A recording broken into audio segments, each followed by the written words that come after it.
what you want, when you want it, where you want it. This is The Mesh. Brothers in Tech is a weekly podcast focused on personal and home technology, helping provide you, our fellow brothers and sisters in tech, with some information, assistance, and recommendations. Hello, everyone, and welcome to Brothers in Tech here on the Mesh.tv podcast network. My name is Alan Jackson, and to my right, my esteemed brother in tech, Brian Jackson, Dr. Brian Jackson. Brian, wow. Ooh, you're really trying to kiss up today, aren't you? You heard, there's a little controversy. There was some Twitter flame-ups about a certain journalist making a comment about a certain first lady, whether or not she should be allowed to use the doctor term. And so I'm not jumping into the debate there. I just want to say, Brian, I do acknowledge you. I mean, you did earn it. You are Dr. Brian Jackson, and I'm going to call you that. Well, thank you. Thank you, Alan. And I will take the doctor in air quotes for those who happen to be watching. A different kind of doctor, but at my job, I asked for that, but no, don't ask me to fix Why anything. do I keep calling you with medical advice then? Why am I doing that? Why are you telling me what to do to take care of my body? I thought that was what you do. Listen, I said to you, bourbon will fix everything, and right. I stand by that. I follow that advice every single night. So I stand by it. So okay. Well, this is Brothers in Tech. Brian and I are actual brothers. We do get together, and as you can see by the title, we talk about technology every time we get together, really focusing on home and family, personal technology use. We talk a lot about different aspects of technology. We sometimes bring in some different recommendations or tips and tricks in using the technology to the best effect. Today, Brian, we do have a topic we're going to get to in a little bit after I think we do some housekeeping things and maybe a couple news items. But we are going to talk today about some features on your computing device. Namely, we're going to hone in mostly on the Mac and iOS or iPhone side, but some of these things are also readily available on other platforms. Yep. Some accessibility features that you, chances are pretty high, you probably have not paid any attention to them because you may feel like that there's not a need. The phone or the computer is providing for people who may have impairments of any sort and need some special assistance or more accessible options. And they absolutely will provide those things for those people in need. And we're going to highlight some of the things that are really great in the accessibility options. But there's also some pretty cool things that may be helpful to you in your everyday life, whether you find yourself impaired in any way or having difficulty using the computer or not. So we're going to talk through that accessibility features and options category a little bit later on. Yeah. I summed it up, Brian. You brought this topic up, so I didn't want to steal your thunder here.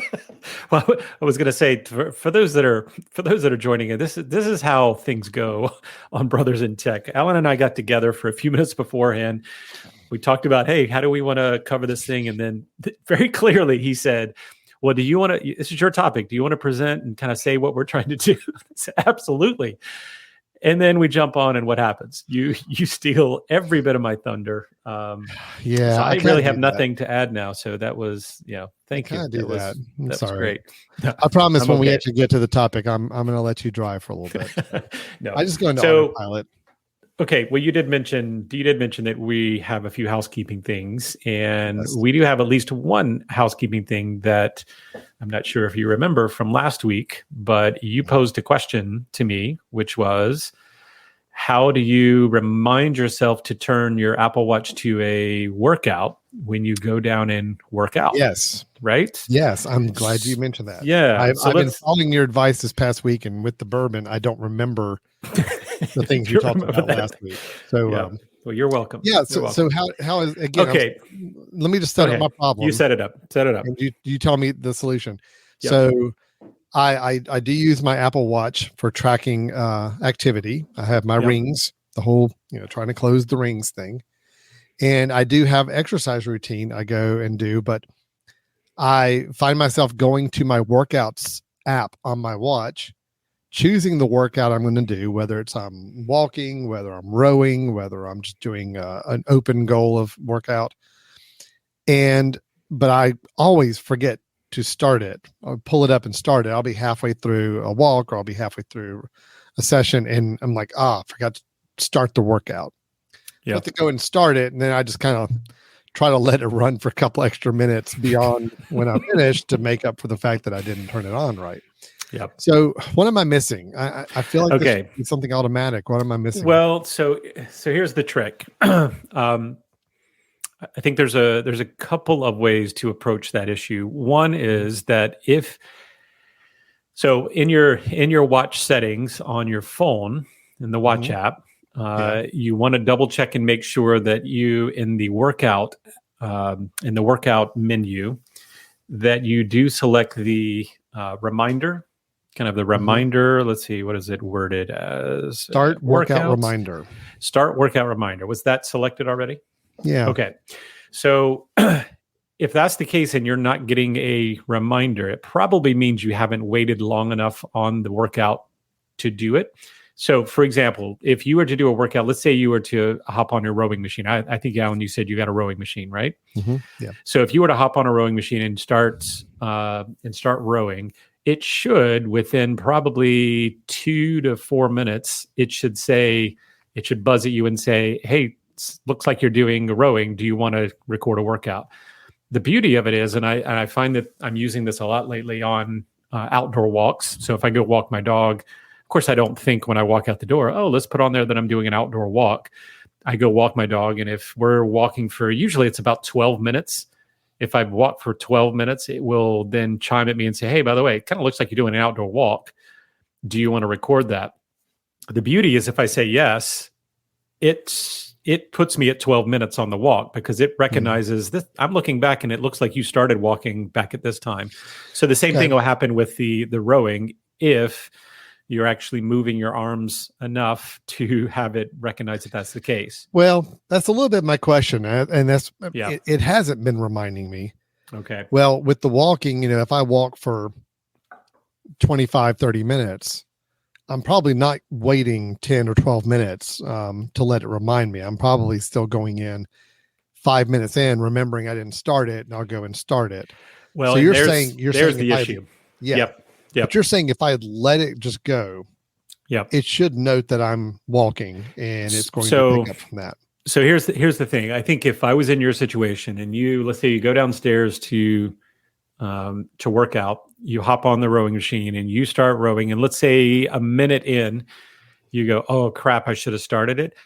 With rowing, I would probably just wait another minute or so whenever it tells you, would you like to record? Because it's going to go back and include that full workout because it remembers when you actually started moving your arms like that. The same thing would go with the walk. So the problem would be if you went in 7 minutes in on a walk and said, oh man, I got to start a walk. Well, it's just going to start it right then. Okay. That's one thing I think Apple obviously needs to work on is that if you say I'm doing a walk, it obviously remembers because it was remembering it in my case. What would have been nice. It should remember and say, well, do you want to start at 7 minutes ago? Because that's what it looks like you did. It looked like you started 7 minutes ago. Do you want me to start it from that point? Yes. Right. So the other thing that I wanted to suggest is this will not help with your working out downstairs, but in something like a walk, you could start to put an automation in place that says when I leave the door or leave, if I'm going this direction on my street, so you live in a particular way in which you're going to drive one way, but maybe you're going to walk the other way.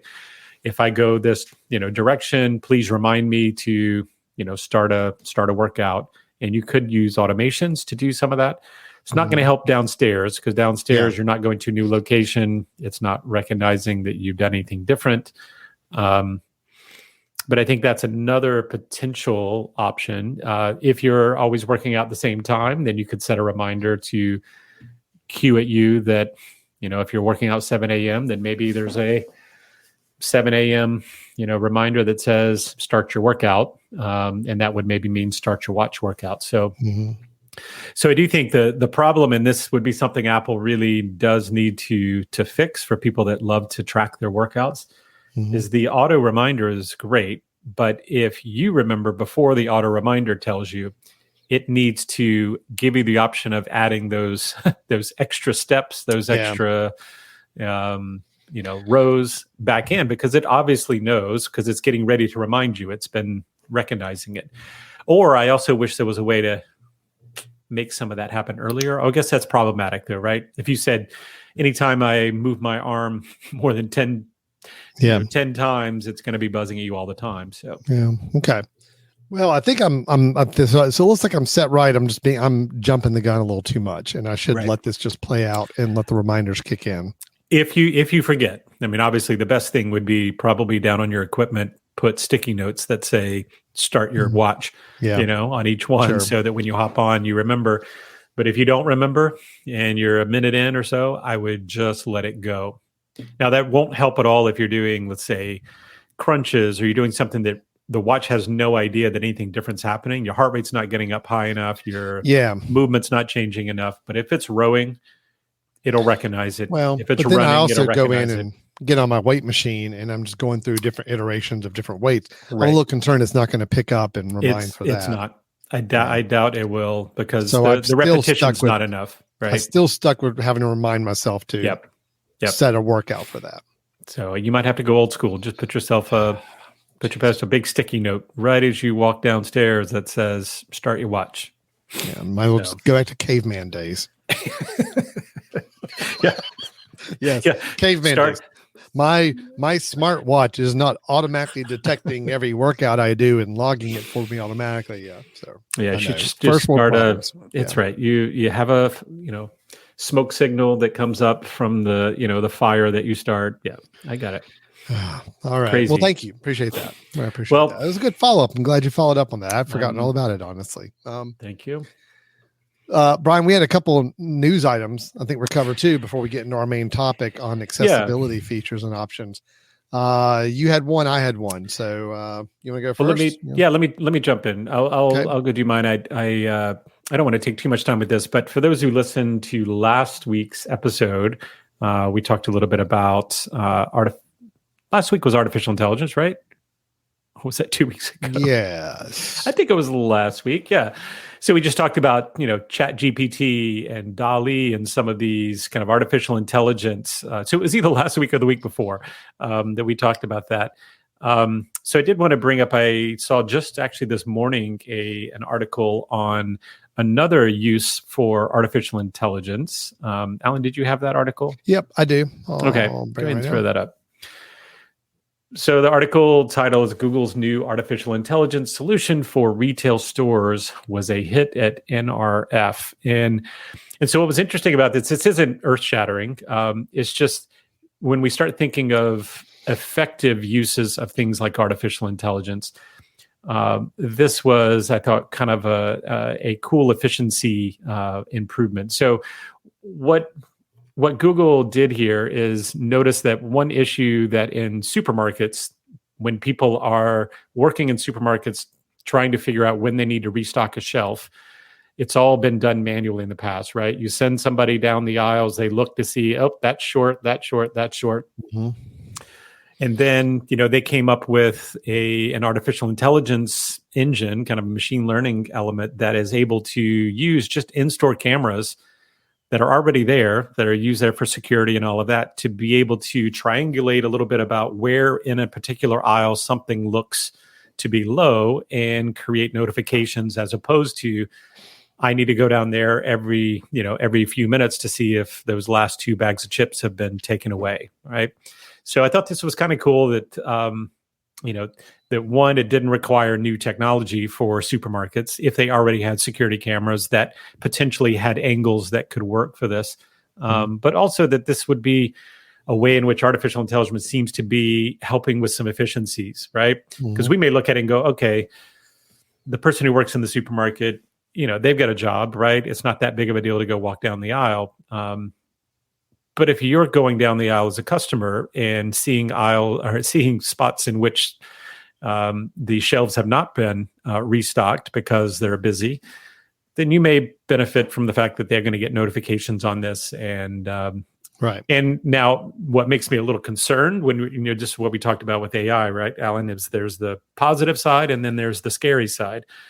The scary side is when those same cameras are then potentially using using that information to determine our behaviors, right? And so those same cameras are going to be able to detect how many people went by that particular part of the store, how many people, picked up that bag, and whether you particularly picked up that bag and put it back down again, which means maybe they need to give you a notification that says, don't you like, Lay's potato chips and, blah, blah, blah. Why don't you like them? And so, whether or not and I think we're already kind of there with some of our loyalty cards and the fact that people know more data about us. But anyway, so positive and negative, right? Positive and negative I think about this. That's a cool idea. I'm a little confused, and I'm not in the grocery store industry.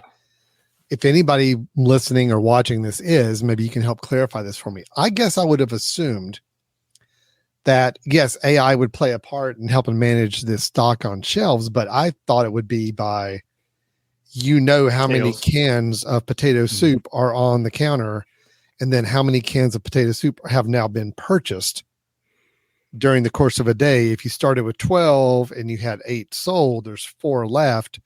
When it gets down to a certain threshold, it notifies you and it knows that we need to restock the potato soup. I'm kind of surprised the direction that's being taken is to visually look at a counter and determine if it's empty or not. Yeah. Well, and maybe the argument is you're assuming that the items that haven't been purchased yet are still in the spot that they're supposed to be in, that someone hasn't moved them, that someone hasn't done. So you're making kind of assumption there. And I think what this is doing is saying, that's great. We know that we have 20 more bags of this. But I think we also have the issue that, and again, I haven't worked in a supermarket either, but I do know that supermarkets tend to have things in the back. And, for example, they have enough of those in the back to suggest that, we can refill this, but we're not going to take up all that space to put every bit of product we have of that one out there. So we need to know when we need to put that back down. You're saying, well, once people buy it, to go and restock it. I would just argue that maybe they don't always know. Well, the quantity could be being tracked in the warehouse side, not on what they place on the counter. So you may have 100 cans of soup total. Right. You're going to cart 12 of them out to the counter because that's what it needs to fill that spot. But the tracking is on the 100. So even though that 8 cans have sold and there should be 4 left on the counter, you don't know that because there's no tracking for how many are placed on the counter. Right. So that's where the visual cameras and the AI on that side is just looking to see, well, it looks like we're out on this. Notify the back room, and they need to stock more of the potato soup. I get it. And again, I'm sure there's a truly magical, logical way that this helps the situation. I was a little surprised when I read it to think that that's how we're going to treat restocking grocery stores shelves. I thought there would have been a little more and specific way of doing it. Yeah. Well, like I said, I think there's probably another reason why they're doing this. This is kind of the harmless use of this information. But if you really think about the fact that they're able to get information on shelf placement, on our use of it, that's additional information they're going to gain from it. The whole, you're walking down the aisle, where do people stop? Where do people stop to look and grab things? And where do we get their attention? And so, yes, I agree. There's a lot more information you get from the cameras that can be watching this and monitoring activity. But the overall message here is AI is kind of being put to use to say, all right, I'm going to do some thinking for the humans here and say, if I see this and I know that this means this, then I'm going to tell this group to do this. Yeah, it's the whole, I see it, so I'm going to translate that into an action that needs to be taken. So, well, and if it's Google and they're saying use the hardware you already have, then basically you're suggesting there's a way for you to gain this benefit without a whole lot of money output, right? Yeah, true. You're able to use this as an open source. And also, just really quick, Alan, you mentioned, can't you detect when people buy it that it needs to go? But tell you what, the size of supermarkets these days, someone, 4 people go in on one side, pick up all the remaining bags of chips, and it's 30 minutes until they actually check out. And that's 30 minutes of empty, empty space on on the shelf before they go and, potentially lose a lot of customers. So anyway, I think, I don't think this is earth shattering, but I think it's kind of cool to see another use of AI that, it really is just taking data and it's crunching it in a way that makes use of it. And I think it's learning over time. Like, how do I recognize when that shelf is actually empty rather than a shadow there, rather than, something being pushed back in the back? How do I know that? So it's kind of interesting. Good. All right. What do you got? So I wanted to bring up a news on, this will be a really quick one. This is all still quote rumor, although it's a rumor with a lot of strong opinions behind it, from what I can tell. So you see this device in front of you. I've got up on the screen. Looks like an iPad, but what is supposedly under development right now, and again, this has not been officially released by Apple. This is just a lot of big Apple analysts are saying, yes, they're working on this and it will be released next year, is a Apple home display. So much like the Amazon Show? Is that their product? Facebook also has the Facebook, whatever the name of their little screen is. Is it? Yeah, I don't remember the name of it. But the idea being that it's a small screen that is meant for performing some very more focused functions. This being about your home. HomeKit, we've talked about HomeKit quite a bit. The home automation, we've spent many, many episodes talking about different aspects of home automation. And at one point, I think you and I kind of lamented the fact that there wasn't a small screen type of control that you could put like in control center in front of your couch on the TV, or you could mount on the wall and be like, okay, I just want to turn on lights. I want to switch on these devices without having to go to your phone, without having to use your Siri voice, whatever it may be. So this is in the works right now. So this is that they call the smart home display. This is Mac Rumors that's reporting this. And they're saying it's basically like a little bit of a combination of what's the word they use? A low end iPad, but also with like a HomePod kind of mixed together. So you imagine the idea that you have a device that is like the size of a very small iPad, maybe has instead of it being a full iPad interface, it just has a very, very set limited operating system. Almost like a dashboard type interface, probably. Having your HomeKit control, like all your home devices control, just like you see on your phone. Probably having a music capability, because it's already said that they do intend this to have speakers built in to be a player of some sort. But also they said for FaceTime video conferencing to use as a portal for that as well. So it would be a camera built into it as well. They're saying it would have a mount, like a magnetic or some sort of mount where you could actually put a plate up on the wall and actually mount this on the wall and be able to remove it from the wall whenever you want to use it portable. I love it. I think it's great. I think the idea is great. If, it's something that's relatively good on the cost side of things and not extraordinary. This is the kind of thing I would love to see peppered throughout a house at key locations where you have a lot of things you want to be able to control. And, look, I like using my voice, but sometimes I'd rather just go up and touch something or just have something very visual to work with. So, so I like this. Now, that's all we know at this point. It is, analysts I trust are saying this is happening, but anything could change. Anything could happen along the way. But it is saying not till 2024 we would see this. So So just to fill in those gaps, Google has one, and now it's the Nest. I think Google Nest. And Nest kind of went together, so it's the Nest Smart Hub. Facebook has the Portal. I think is probably what they were using. Oh yeah, Facebook Portal. That's it. And I tell you, the Amazon Show, which is the one that I have, I think at the Show 8, maybe there was a number behind it, but I've had it for several years. It is. I have to say, I chose it as a long time ago, Alan. We have it in our kitchen, and I use it every day. every day. Every day when we go to cook, we'll say, play music, and we'll say, show us a recipe. We'll say, show us the score rather than read it to us. I want to see the score of the game. Use it every day. And it's great. So I think that's a really, I think it's a smart move. I'd actually like to see if they come up with a whole new interface, or whether maybe they tap into, like, I'd even see them tap into CarPlay and kind of make it that mentality where it's like, all right, just big buttons, just get to one thing, do it, and limit it. So you can't go in and get lost in it. You don't want someone standing there at a screen on the wall to do lots of things. You just want them very quickly to access maybe where their dashboard is put them. So I think it's great. It's great. No, I agree. I also wonder though, if it's something that they're talking about the size of a small, like mini size iPad in a way. Yeah. I just wonder, I mean, does it make sense for it? Yes, it can have that home OS kind of layer, which is more dashboard type of approach, just had those 3, 4, or 5 functions that this device really excels in. But could it also be an iPad? Meaning, if I take it down off the wall, or I take it off its pedestal and I hit a home button, I can actually go into a full iPad mode.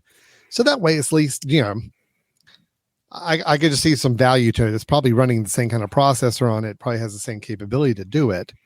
Just wonder if that might really extend the value of it. Say, okay, yes, it's primarily meant for this, but it's got iPad OS running in the background, and if you wanted to open it up and use it as a tablet when you're not controlling things, you can. I'm just curious.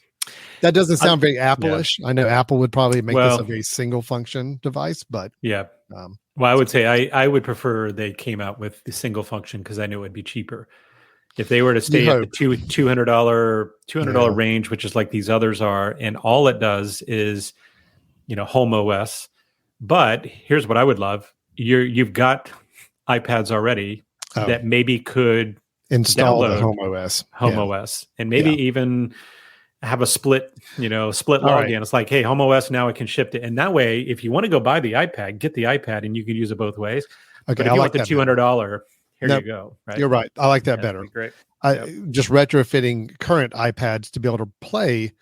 If you've got one laying around and you maybe don't use it as much as you thought you would for day-to-day use, it's like, okay, well, I can just download the home OS on it and run that as a full-time app. And that's now what it is. It's the same as this home display. I think I'd be I like that. I actually like that better. That's a good idea, Brian. Good call. Thank you. Anyway, that's our news items. I'm very curious about that device coming out next year. We'll see what happens with it. So, well, shall we jump into kind of the meat here? Right? Did you want to take over again? And Well, I was planning on it. I was just going to roll right over this, if that's okay. No, Brian. Why don't you talk us through? I gave a quick summary at the beginning, but you dig us in now. So. Sure. So this was an episode that I had been wanting to do for a while, because I myself stumbled across some of these accessory features that I had no reason to look for initially. And I think I kind of stumbled in and realized there are some things in our accessibility features of our phones and our computer that aren't really just for those with limitations or disabilities or, needing enhancements. They are actually can be very useful efficiencies within our devices. So I thought what we would do is take a look into the accessibility menus, specifically, as we said, of iOS and macOS, which, for those that are on the latest version of both of those, they are somewhat similar. So we'll dive into a couple of those features, take a look at the menu, and then hopefully spark some ideas for people who, might actually have a need for these, because I've got a couple of these that I'm using now that it's not based on a limitation of mine. It's based on use case, right? That there's actually some uses for these that might be only found if I was to dig into this menu. So let's talk about some accessibility. So maybe initially we ought to say we understand that there are all of these have been created for a particular need, for a particular limitation that someone has, so that everyone can use these devices and use these devices as they were intended. And there's some really great features in there and things that you and I, Alan, may not need at all. All right. But someone does. For example, contrast sensitivity. If you are someone that has a hard time distinguishing contrast or colorblind or, isn't able to distinguish some, bright portions of a screen, there are ways of limiting what you're seeing on your device so that it shows for you, changing everything to black and white, reversing the color orientations of your screen so that you can actually pick up on some of those subtleties. I mean, those are things that are useful. Having your device read to you, read the screen to you, and that sort of thing is for someone who's hearing, for visually impaired, getting a chance to engage with what's on the screen. So if you happen to have frustrations or limitations in the way that you can use your device, you should become very aware of the accessibility menu. But it shouldn't just stop there. So let's talk, Alan, about, would you want to maybe bring up the menu so we can just look at kind of the categorization of some of this? Do you want to do the iOS or Mac? Does it matter to you which one? How about we do iOS? Okay, sure. Yeah. Because I kind of feel like iOS is where some of the accessibility features really are useful and beneficial right away.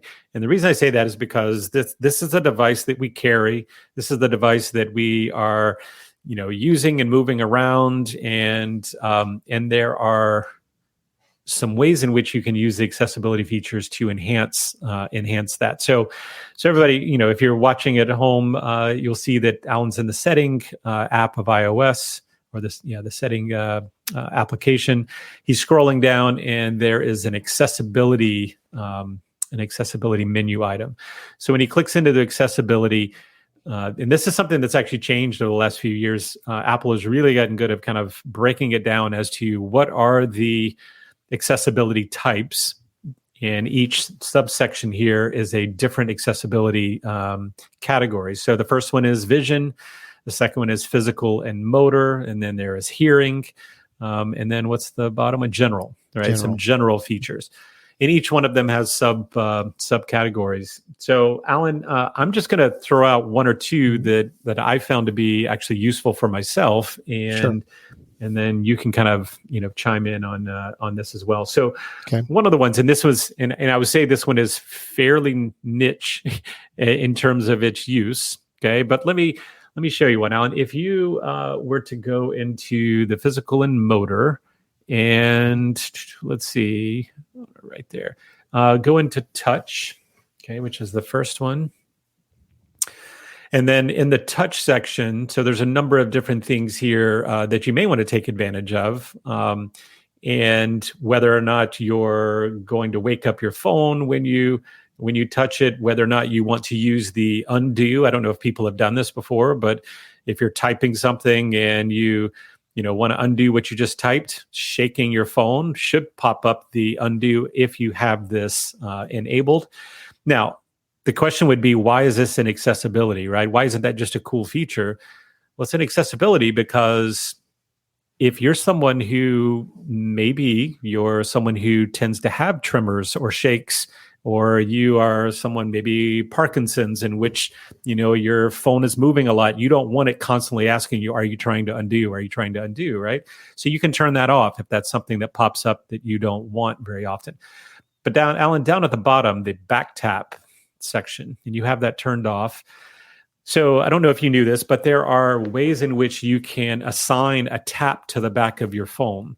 To the back of my phone. To back of your phone. So yeah, on the back side of your phone. So Alan, if you go to just go up to top to double tap and try flashlight. Okay, and then go back. All right. So now on the back side of yours, tap it twice. You got to do it pretty hard, I think. There you go. There it goes. Flashlight turns on, right? Double tap, flashlight turns off. Now, why would we need that? Because we obviously have that on our home screen, right, where you could touch. I tell you what, Alan, about a few weeks ago, I turned this on, and I have used it probably 3 times a week in the last couple of weeks. And mainly because I go out in the morning, it's been super cold. I'll have gloves on. Yeah. And I want to use the flashlight. And it's incredibly, I don't want to take my gloves off. This is a great way of being able to use your flashlight without having your, take your gloves off, use the touch feature to be able to do that. So it's a little freaky, right? When you're using it, you have to sometimes tap it pretty hard or tap it in a way that makes sure that you're not supporting it the other way. Yep. Yeah, for whatever reason, it doesn't like hard taps. Oh, is that what it is? Is that what you're finding? Taps. Yeah, okay. Actually softer taps. That's weird. Okay. Yeah. There we go. And I have a case with magnet kind of back case on it. So that could be about how good the case is doing and the connection of that. Yep. But a lighter tap actually works. So yeah. Oh, nice. As many times as I use the flashlight, that's kind of nice, not having to go and always unlock the phone or find the little shortcut to do it. Now the question would be, why isn't this automatically turned on for everybody? And it's because you may have your phone turned on a lot if you accidentally set it down, twice. And so there is a chance for error with this, in which you have to be careful about. But there's a number of different things. I don't know if you noticed that in the list, Alan. There's a number of things you could have these back taps assigned to. You could pull lots of different things to, have your camera up, to mute, if you were working on something, to have a bunch of shortcuts. You could actually create a shortcut that says, when I do this triple tap, and I would actually suggest you using the triple tap because there's probably less likely you accidentally do it. Sure. Do a triple tap and then say, let's do this automation. So that's an example of something that if you find that that's a frustrating piece where, hey, maybe I have gloves on at certain times of the day. Maybe I find that my fingers aren't, wanting to scroll through things and I want another accessibility option or a quick access option. That's an example of one. So yeah, good. Let me see. Another one that maybe it's in the same menu. If you'll go back to, this is under it's under the physical motor, but it's, let's see. It's under audio. Let's see. So where did I have this one? Audio visual? No, I'm sorry. It's you were in the correct spot. I'm just trying to remember where it is under the section. I think maybe it's in the try voice control. Let's see. Is that the one? Nope. Go back. Sorry. Not. So what I'm looking for is the call audio routing that's in there, Alan. I believe that's in maybe it's in control nearby devices. That may be where it is. There you go. The routing. Audio routing.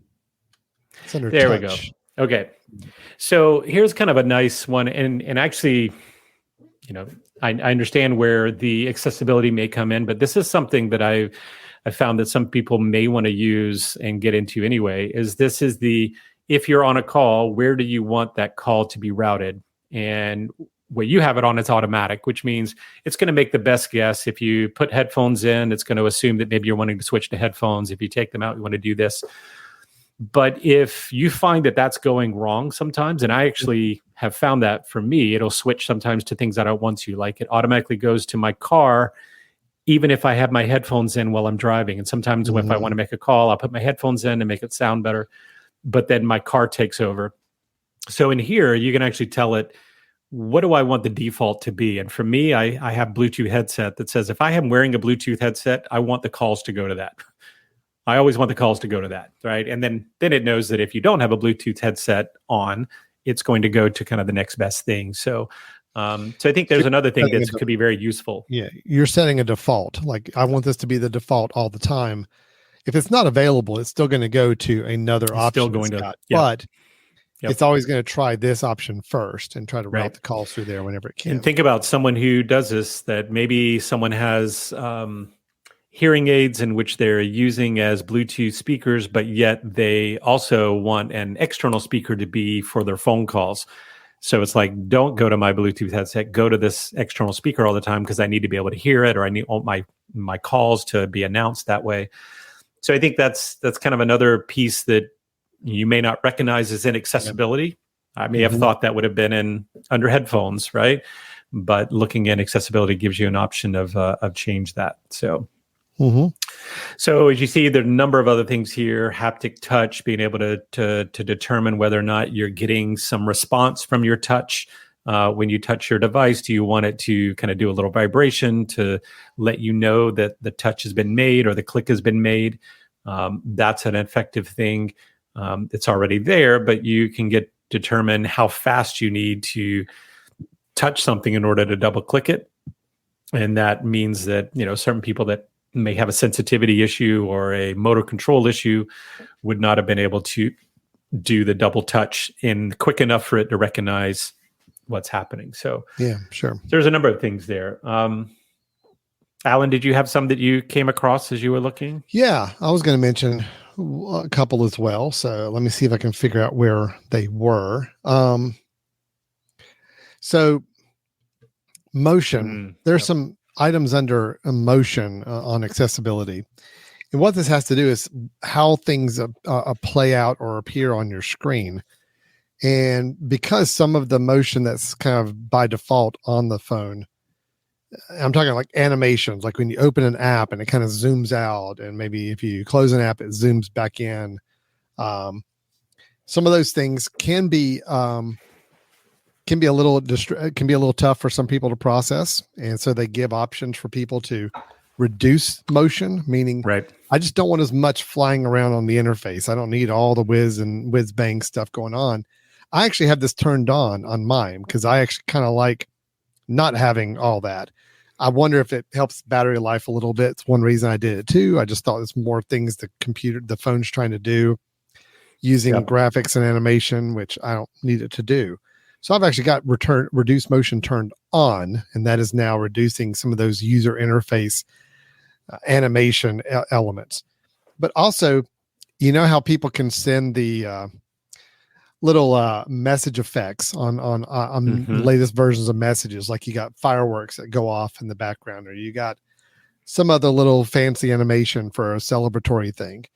That itself can also be sometimes difficult for people with impairments to process or to work with, or to be able to see comfortably, to still see the text and the messages out there.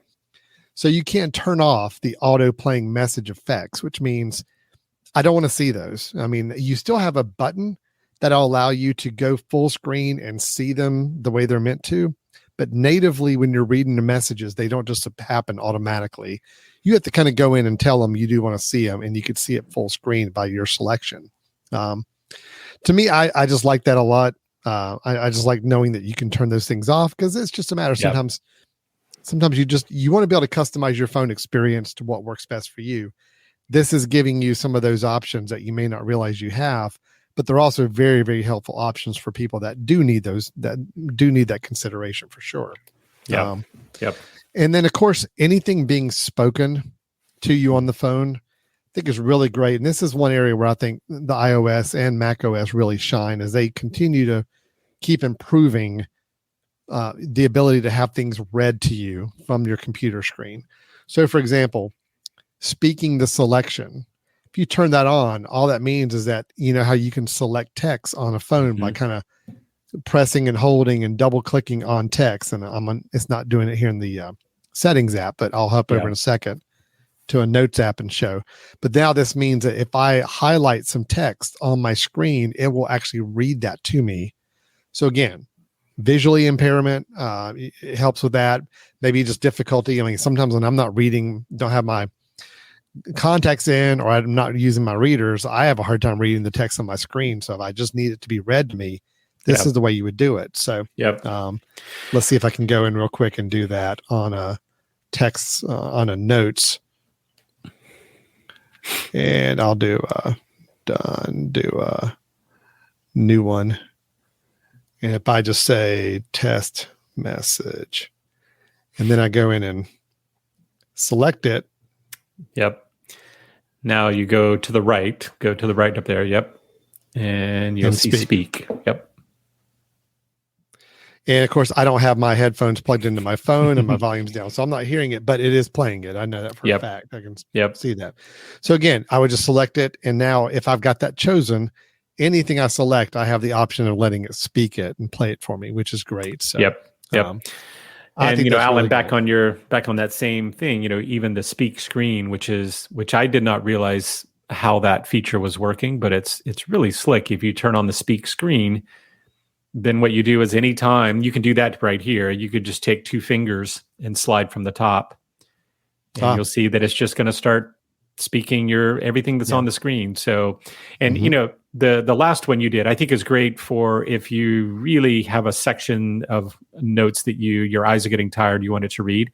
Mm-hmm. But if someone really has a visual impairment, that's really hard to do, right? Select, go menu over. Yeah. But if you all you have to do is slide your 2 fingers down, and it's going to start reading what's on the screen. Oh, that's fantastic. That's right? great.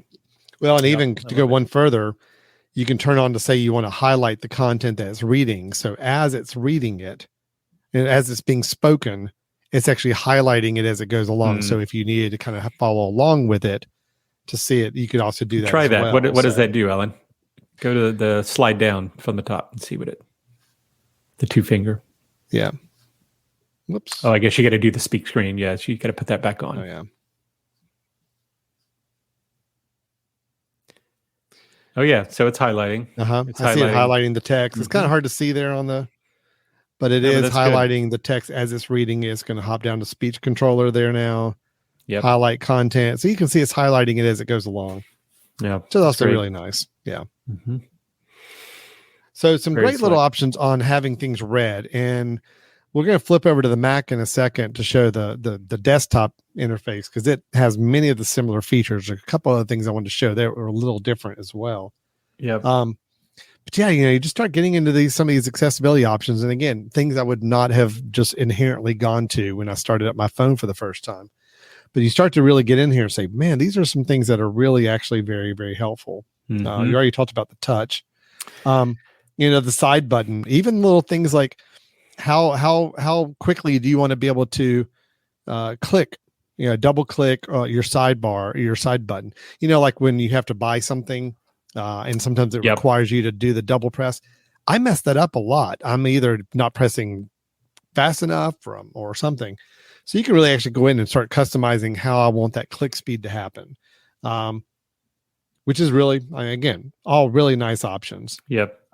There's the, keyboards has a nice, actually, yeah, there you go. At the top, right? You could actually, if you're someone who is using your phone a lot, but also wants to type on an external keyboard, then you could tell it that you want to be able to use an external keyboard in order to, maybe again, you don't have the motor control capabilities for small finger, typing. This could be something that would allow you to be able to use an external keyboard on your iPhone, which is kind of slick. Yeah, nice. There's the require attention. This is the one that's probably, it'd be good to talk about the ones that are different than macOS, but Face ID and attention is kind of helpful. And now this one's kind of good because, as most of us know, that are using an iPhone that requires Face ID, where, you got to be looking at, or it's got to see your face in order to open up.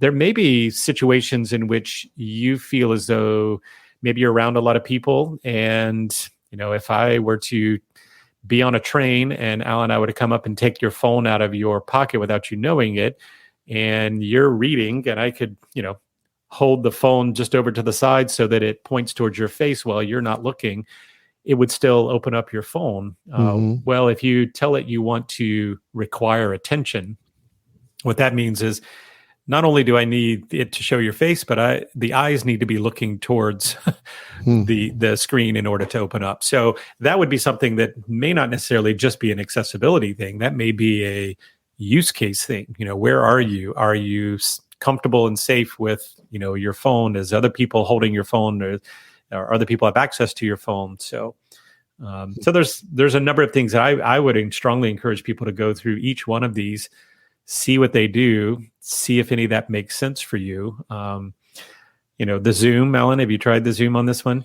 Yeah. Yep. So again, which one is it? Is it three tap, the 3 finger tap?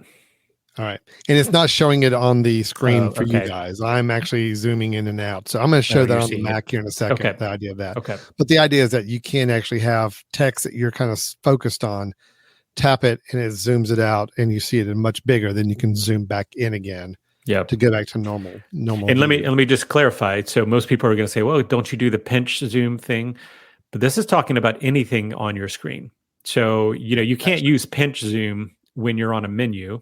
There we go. Oh, there we go. Yeah. There's actually an option, if you can see down here, show while mirroring. Oh, while mirroring. Perfect. So I turn that on, and now, yes, if I triple tap on there, you can see And from there, Alan, can you move it out. move by scrolling your fingers?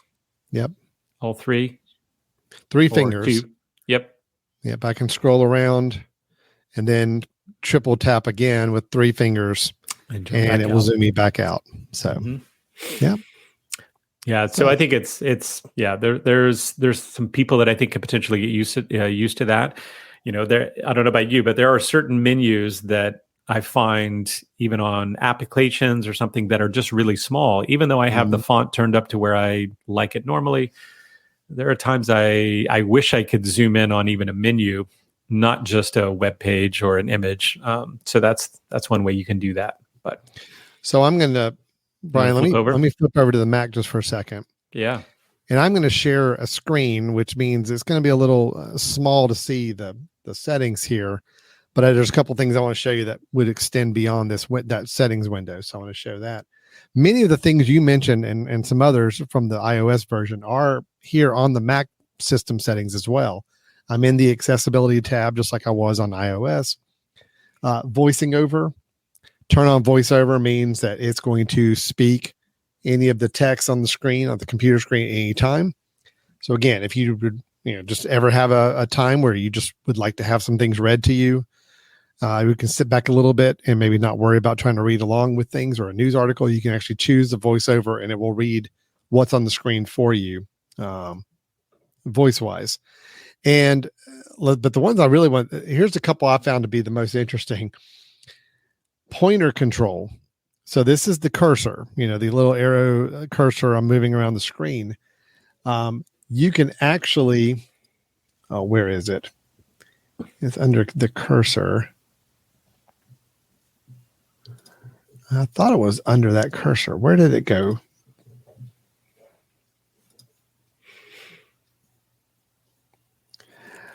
I was just doing it 1 second ago.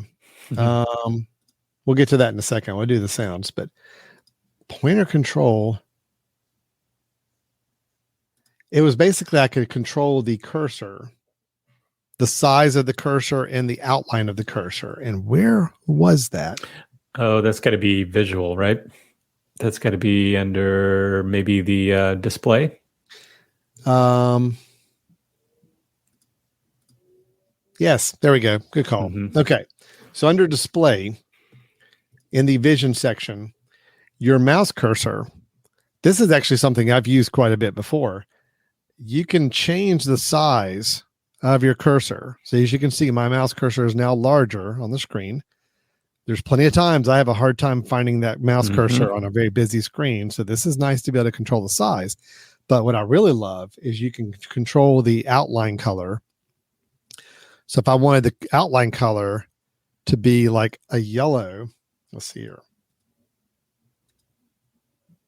Oh, my little color palette is popped up. Sorry.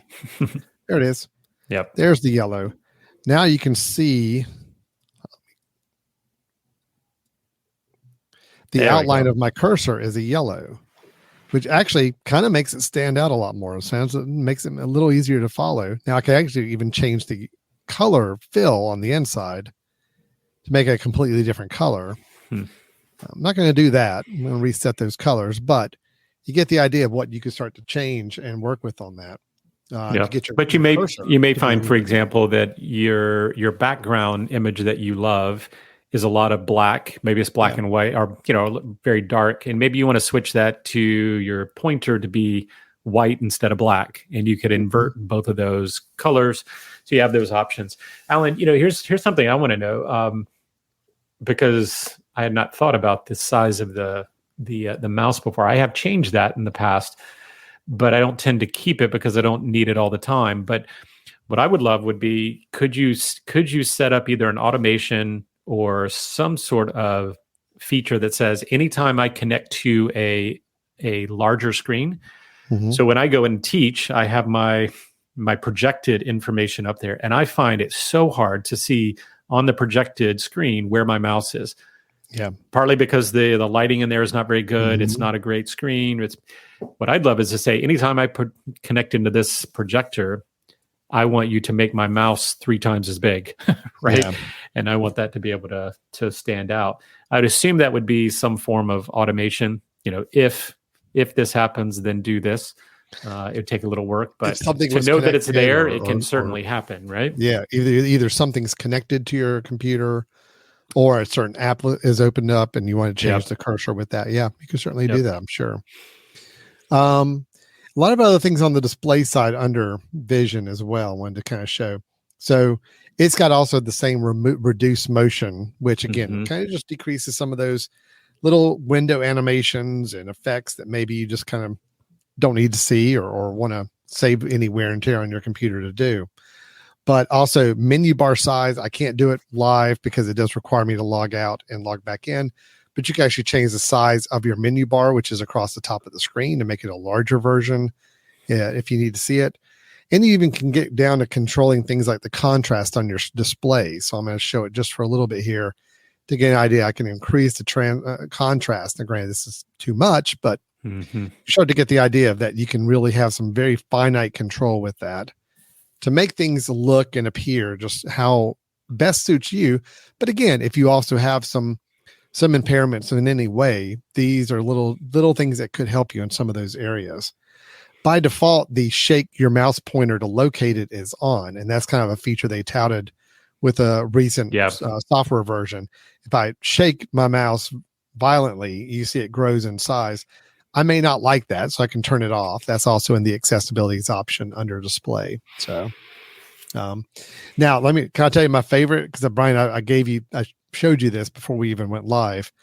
One I had no idea existed, but again, just digging through these accessibility options, you start to find all these.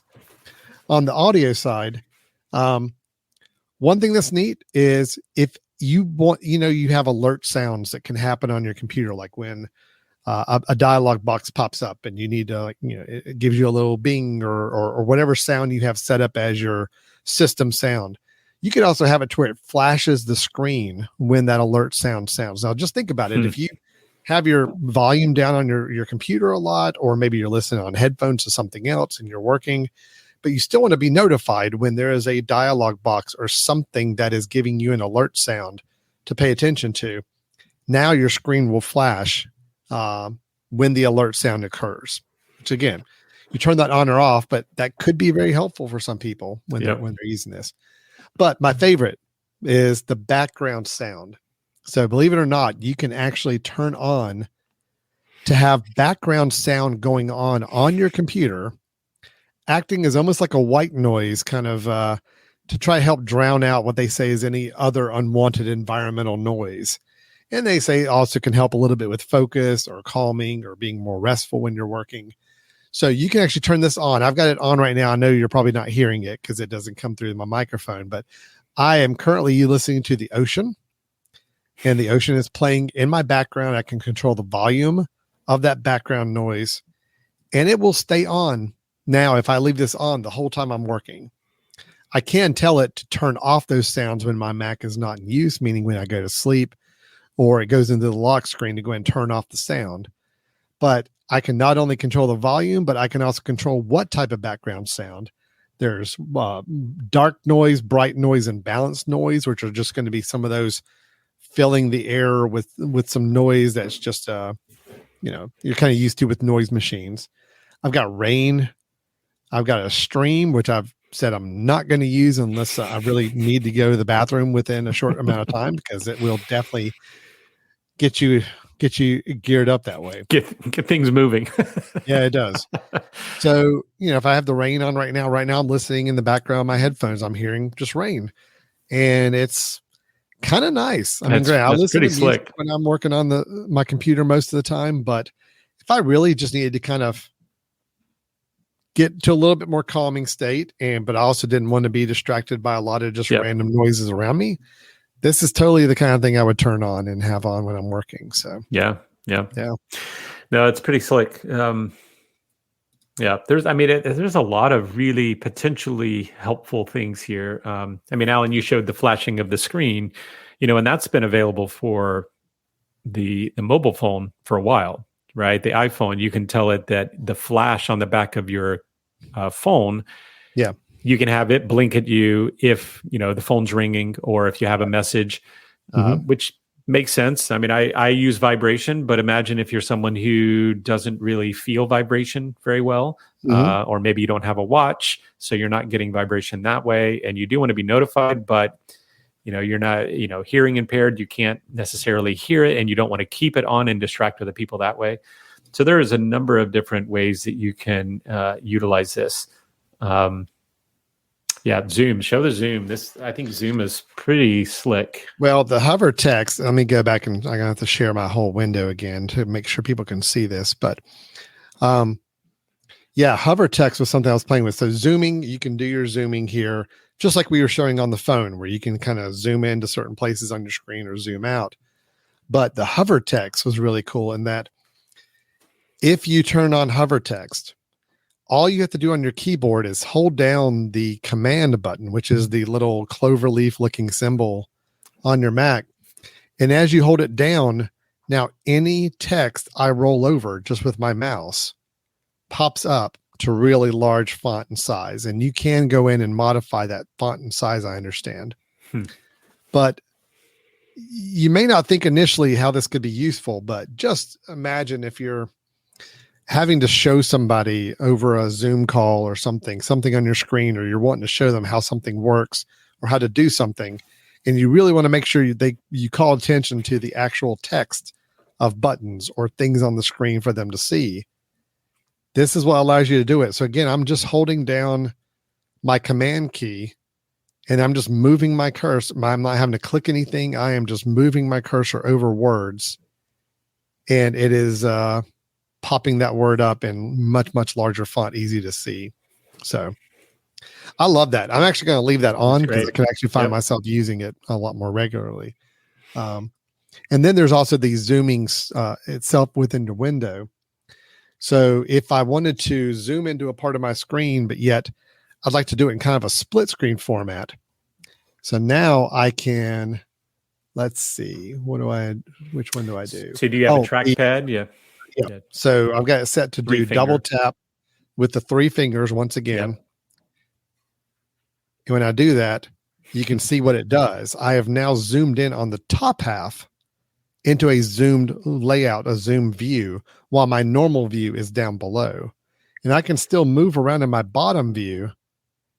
And then I can also move my cursor up to the top view and zoom and move around in just the zoomed part up there.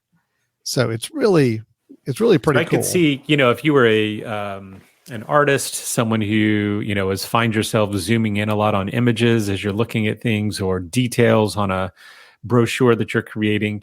I mean, most of those you can pinch and zoom, you can end up looking at that document, but, having a very quick, I've actually found that I've kept this on, Alan. I have the three tap because it's so quick, right? 3 taps and I am zoomed in on what I'm looking at. So, if I have photographs or something and I just want to double check, is that an extra dot there? Is there something really small? It gives me an easy way to do it rather than worrying about, pinching and zooming and all of that. So I think both of these, I think are incredibly helpful things for people that find themselves struggling to see some small text on the screen or small items.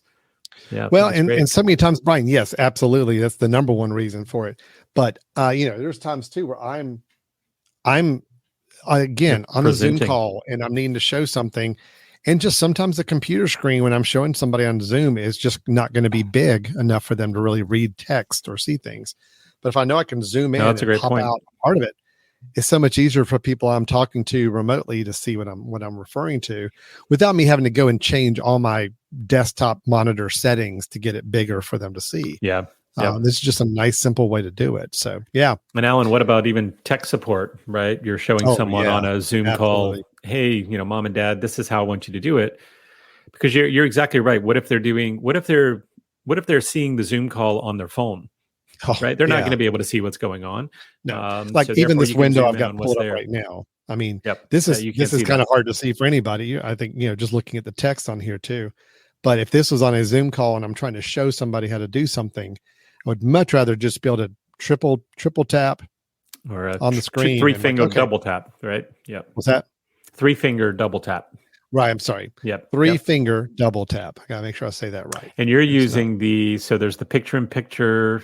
There's the this is the picture-in-picture version of it. Yeah. So I'm personally using the full screen, which means that any point in time I can just do the, 3-tap and it just zooms the entire screen, gets zoomed in beyond that. So see, and here's now with the picture-in-picture, I can actually control the size of it.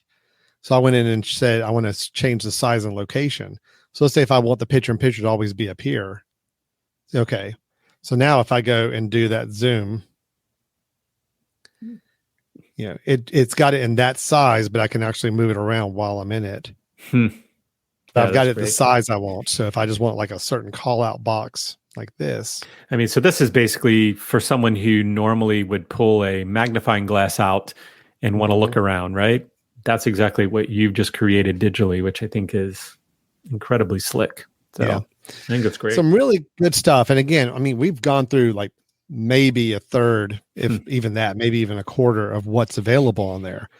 But I do think this is it's a fun exercise to do, is to go through that accessibility option to say, okay, do any of these help my experience with my computing device? And, it may not be things that you need to have on all the time. It may be things that you just know are available to you if you ever find yourself in a need for them. Some of them, though, may be things that you say, this is me permanently. I need this all the time. This is a helpful way for me to be more productive or to be able to use my screen's better effect or whatever it may be. So some great stuff. But going back to the main reason these exist, of course, it is for those that do have those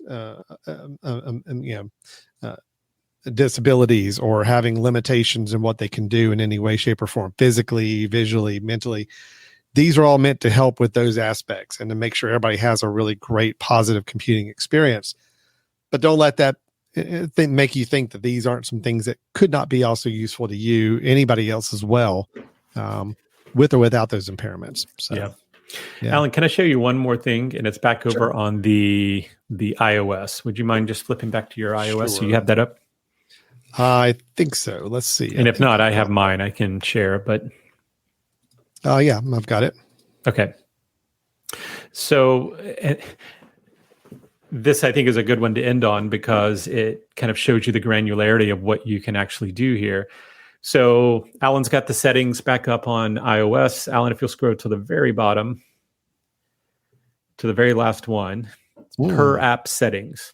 Here we go. So what's incredibly cool here is that it allows you to click and say, add an app. And you can choose any of your apps in which you think that app you need a particular accessibility change. So, for example, if you have an app that you use all the time and maybe the font in that app is super small, you want things, larger text only in that app. So when you open that app, you want the larger text, but not everything else. So you can actually granularity of this change can actually be really, really slick. So so Alan's putting on Amazon app, he's doing larger text, which means that if he now goes to Amazon, I don't know if you want to try that. Go back to your... hopefully there's nothing embarrassing on my shopping let's not history. Take a look at your history. Yeah, the text is definitely bigger. Yep. So now the text in this app is bigger, but the text throughout the rest of the phone was not. So like I said, if you have certain apps where you're like, oh, I hate using this app because... maybe the colors are off and you want to make that one monotone in color, or you want to make, change the app to have the brightness changed, or you want that one to always be in dark mode. You can actually make just granularity. There you go. Here's my huge text, right? Yep.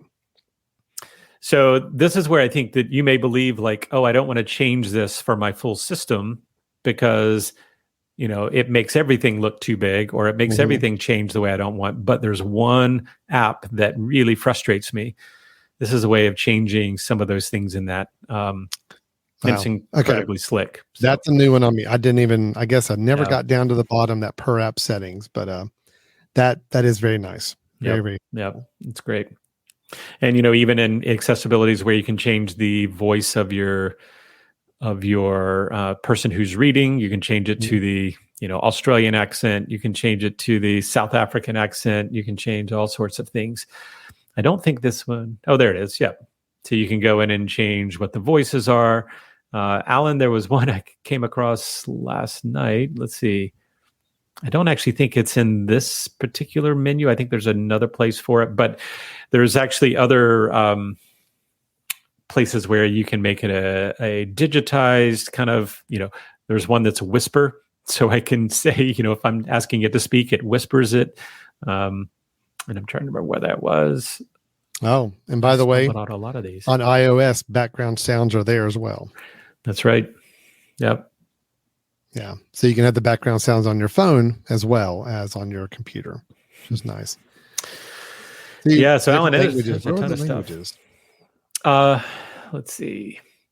Where was this? It was where it was going to read. So what would that be? That'd be the vision spoken content. Let's see. Or voiceover. Or audio descriptions, one or the other. Nope. Actually, go back to audio description. Here, is this it? Oh, maybe the voice. Yep. What's the voice do?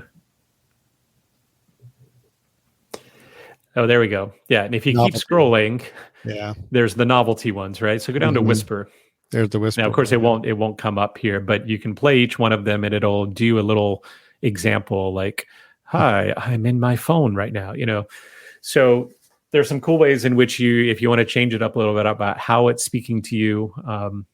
And again, this could be something that many people might use. If you use Siri a lot and you want to change Siri's voice so that it's a little different, you can go and change the accent of that. So it's very cool. I think it's fun. Yeah, there's a lot of potentially useful things here. A lot of features. I think a lot to keep us busy, kind of going through. It's something I want to try to every few months kind of hop in and just see if there's anything that would be helpful for me, anything that would be make the computing experience a little more enjoyable.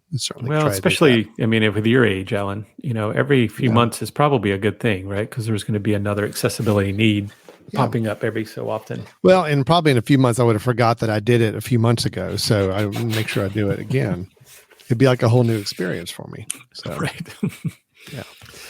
Very true. Unfortunately, I'm looking at some of these accessibility things and saying, I actually probably might want to look at bigger font size and a little more embellishments to help me out as I move along. So, all right, this is really cool. So the end message for everybody is there's some really could be valuable, helpful things in the accessibilities options on both your desktop or your phone or tablet device.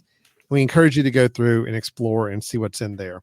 And especially if you're doing some things that may be helping train somebody else or teaching somebody else how to use the computer. A lot of these things do kind of help that experience where you can zoom in or highlight things or be able to show things a lot easier to people you're sharing with. So we encourage you to take a look at these accessibility options, see where there may be something of benefit to you. So it's great. Great. That's good. Thanks, Brian. I appreciate you bringing up the topic. I think that's good. I'm happy we did it. Yep. Yeah. Well, right. I think let's see. We hit a couple news items. You solved my fitness issue, my workout issue, and we talked about accessibility options. Yeah. You're going to have to explain, Alan. You're going to have to clarify your fitness issue. It sounded like there was a lot of fitness issues. So you're talking specifically about trying to start your watch at the appropriate time. Very specifically that. That's the only fitness issue at the moment, but I'm sure there will be more. So, an overall good conversation there. So, Brian, if anybody is interested in talking with us more about the accessibility options we explored, or maybe there's a couple that people are finding that extremely helpful to them, and we want to kind of highlight those for others as well, or just general talk about anything tech, home, family, personal technology, the topics we might dig into in the future, any of that, what should they do? Yeah, send us an email at info at themesh.tv. So that's info at themesh.tv. As Alan said, maybe you have some accessibility features that we didn't cover today that you find extremely useful. Or if you have some knowledge of the accessibility features in Android phones that you'd like us to share, another way of getting to those, we'd love to be able to share that for you.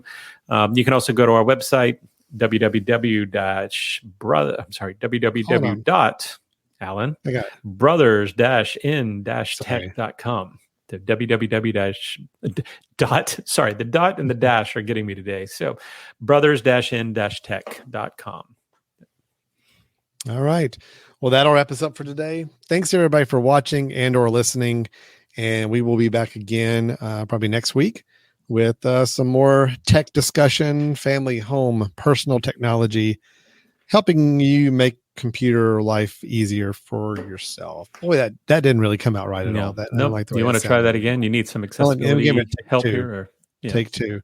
I need a chat GDP or GPT to write my closing for me. So helping you. Nope, I don't like that either. Hold on. Do you want to do an Edgar Allan Poe or we're here to help you. That's good. Really? Was that good? No, it's horrible. I don't know. I'm running out of steam tonight here, Brian. Look, my Carolina Tar Heels were playing in the background. My Tar Heels were playing in the back, and they just lost like 30 seconds ago. And I'm really upset about that. Yeah. I'm disappointed too. Brothers-in-tech.com. All right. Take care, everyone. That's it. I'm not closing this out. We're just going to do this. We'll see you next time. Bye-bye. Bye-bye.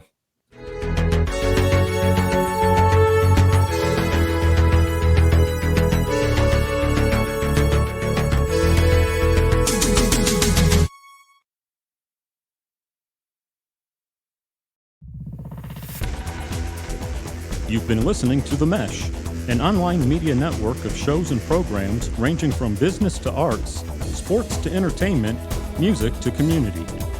All programs are available on the website as well as through iTunes and YouTube. Check us out online at themesh.tv. Discover other network shows and give us feedback on what you just heard.